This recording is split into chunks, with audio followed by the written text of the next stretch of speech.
Hey Roanoke, welcome back to the Wasena Bridge Replacement Project, where we're bringing you through all of the major milestones of the construction process. And today, we're here to go through the next big phase. We are bringing in the tub girders. The tub girders they are a unique structure.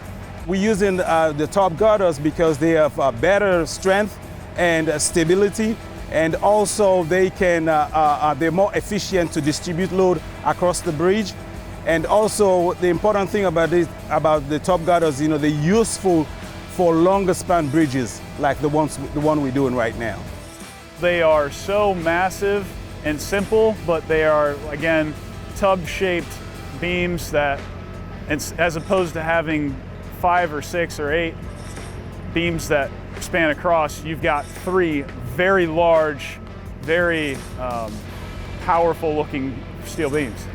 So we have our beams fabricated in Tampa, Florida, and they are coming by truck in sections as we are ready to set them on the structures. Purely an architectural look, they offer a very unique aesthetic. They are strong, and they also, throughout the state of Virginia, you will not find very many tub girder steel bridges. They are very unique.